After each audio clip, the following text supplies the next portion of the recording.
সারাদিনের কাজ শেষ করে সবে চেয়ারটা থেকে উঠতে যাচ্ছি, তখনই রণজয় এসে বলল,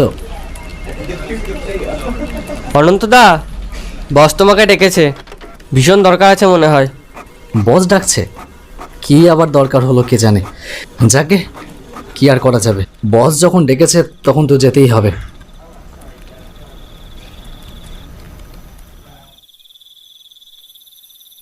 স্যার, আসতে পারি? ও শুভ, এসো।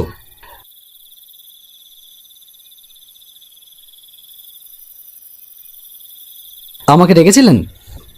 বাড়িতে ফেরবার সময় তোমাকে খুব দরকার আছে বলেই ডাকলাম, কিছু মনে করো না যেন।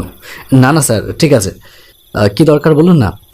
অনন্ত, তুমি তো জানোই যে ময়ূরহাটে আমাদের কোম্পানি একটা বড় কমপ্লেক্স তৈরি করতে চলেছে। এখন শহরের লোকেরাও দূষণমুক্ত পরিবেশে নিরিবিলিতে থাকতে চাইছে। আর এই ছোট্ট শহর ময়ূরহাট একদম আইডিয়াল প্লেস, একটা বড় প্রজেক্ট ওটা। ওইটাকে সাকসেসফুল করতে পারলে আমাদের কোম্পানির অনেক সুনাম হবে। কিন্তু এটাও তুমি জানো যে আমাদের কোম্পানি মানুষের সুবিধা অসুবিধার ওপরেও ভীষণভাবে নজর দেয়, তাই একটা গুরুত্বপূর্ণ কাজ বাকি থেকে গেছে। হ্যাঁ স্যার, আপনার কথার ইঙ্গিত আমি বুঝতে পেরেছি।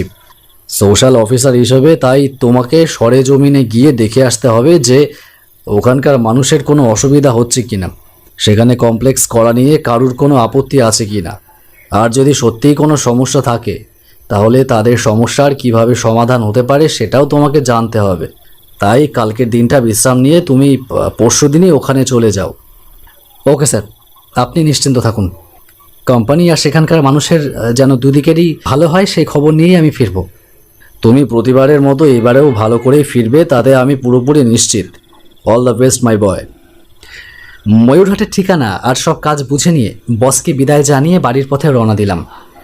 গুণাক্ষরেও জানতাম না যে এক রোমহর্ষক অভিজ্ঞতা আমার জন্য অপেক্ষা করে রয়েছে। একদিন পর রওনা দিলাম ময়ূরহাটের উদ্দেশ্যে। ময়ূরহাট হলো হাসনাবাদ শাখার একটি ছোট্ট শহর। শিয়ালদা থেকে সকালের দিকে হাসনাবাদ লোকালে উঠে পড়ি। সময়টা বর্ষাকাল, আকাশ সকাল থেকেই মেঘলা ছিল। মাঝে মাঝে কখনো হালকা আবার কখনো ভারী বৃষ্টি হয়ে চলেছে। ট্রেনের জানলার ধারে বসে বেশ উপভোগ্য বিষয়টি। ঘণ্টাখানেক ট্রেন চলবার পর সিগন্যাল না পেয়ে ট্রেনটা একটা জায়গাতে দাঁড়িয়ে পড়ে। জানালা দিয়ে বাইরে তাকিয়ে কোথায় আছি সেটা বোঝবার চেষ্টা করছি। এমন সময় সামনের সিটে বসে থাকা বয়স্ক গোছের একটা লোক বলে ওঠেন, অনেকটাই সময় লাগবে বাবা, এমনিতেই এদিকে সিঙ্গেল লাইন, তার উপরে লাইনে বৃষ্টির জল জমে আছে, তাই দেরি হবে। কোথায় যাবে তুমি? ময়ূরহাটে যাব, ভেবেছিলাম দুপুরের মধ্যে পৌঁছে যাব, কিন্তু এখন তো মনে হচ্ছে সন্ধ্যা হয়ে যাবে। তাহলে তো অনেকটা সময় লাগবেই, এখনো আরও ঘন্টাখানেক ট্রেনে।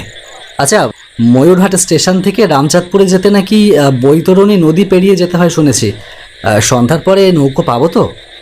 বয়স্ক লোকটা কিছুটা সময় ভেবে নিয়ে বলল, বিকেলের পর নদীতে তো তেমনভাবে নৌকো আর চলে না, আর তাছাড়া রাতে। হ্যাঁ বলুন, থেমে গেলেন কেন? রাতে কি? তুমি বরং রাতটা স্টেশনে কাটিয়ে তারপর সকালেই রামচাঁদপুরে যেও। না না, আমাকে আজকেই রামচাঁদপুরে পৌঁছাতে হবে, একটা বিশেষ কাজ আছে। বুঝতে পেরেছি, হয়তো তোমার দরকারি কাজ আছে, তবে রাতে নদী পার না হওয়াটাই মঙ্গল, বিশেষ করে এই বর্ষাকালে, আবার ভাদ্র মাসে। বয়স্ক লোকটার কথাগুলি আমার মাথার উপর দিয়ে কালো মেঘের মতন ভেসে চলে গেল। আর বেশি কথা বাড়ালাম না। এর আরও ৪৫ মিনিট পরে ট্রেন চলতে শুরু করলো। সেই বয়স্ক লোকটা ২টি স্টেশন পর বসিরহাটে নেমে পড়ল। ট্রেন থেকে নেমে চলে যেতে যেতেই আমার জানলার কাছে এসে বলল,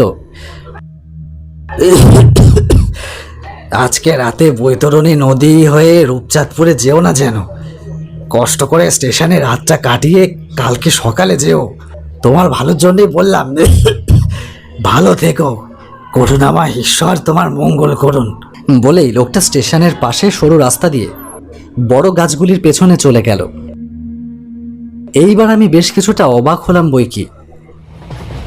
ট্রেন যখন ময়ূরহাট স্টেশনে থামে তখন পৃথিবীর বুকে অন্ধকার তার রাজত্ব বিস্তার করে ফেলেছে।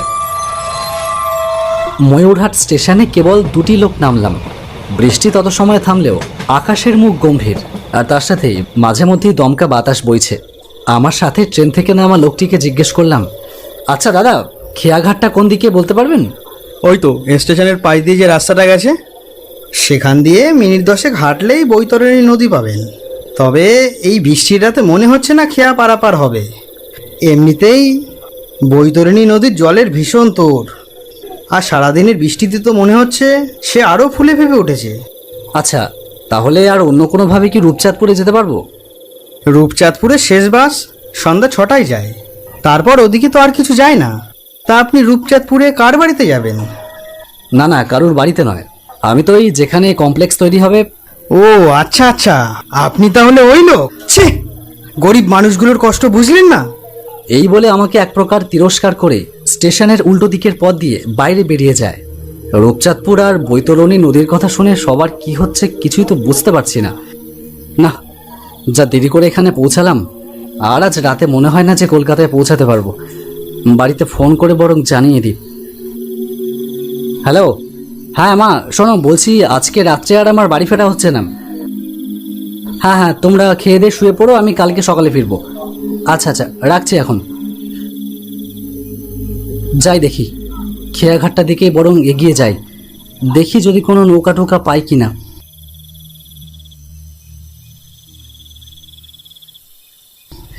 রাস্তায় চলার পথে খেয়াল করলাম কাঁচা রাস্তাতে ইতিমধ্যেই সামান্য জল নেমে গেছে।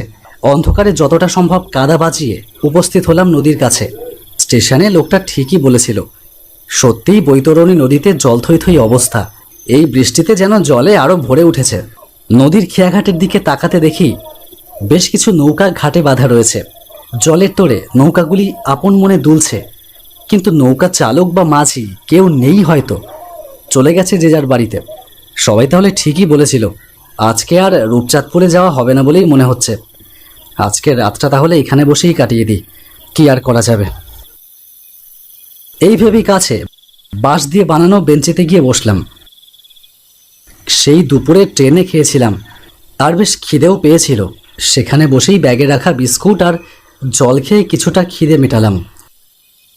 ঘড়িতে দেখলাম রাত প্রায় 10টা। নদীর জলে ঠান্ডা হাওয়াতে চোখ যেন কখন লেগে গিয়েছিল। একটা গলার আওয়াজে হঠাৎ ঘুম ভেঙে যায়।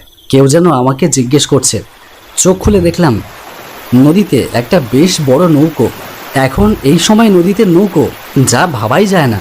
আর বিশেষভাবে লক্ষ্য করলাম নৌকোটা একটু বেশিই বড়, যেন কোনো বিশেষ উপলক্ষের জন্য তৈরি। কোথায় যাবেন আপনি? আসলে আমি রূপচাঁদপুরে যেতাম, কিন্তু আসুন না, চলে আসুন এখানে, আমি তো রূপচাঁদপুরের দিকেই যাচ্ছি। লোকটার দিকে বেশ খানিকক্ষণ সময় তাকিয়ে দেখলাম নৌকোতে আরেকটিও মানুষ নেই, কেবল অন্ধকারে ঢাকা। আমি আর দেরি না করে নৌকায় গিয়ে লাফিয়ে উঠলাম। নৌকো চলতে শুরু করলো বৈতরণী নদীর জলে দুলতে দুলতে। শুনেছি এই সময় নাকি নদীতে নৌকো চলে না। তাহলে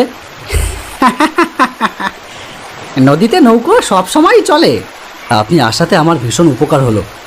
কেন জানি না রূপচাঁদপুরে যাওয়ার কারণটা আপনা থেকেই সেই মাঝির কাছে বলে ফেললাম।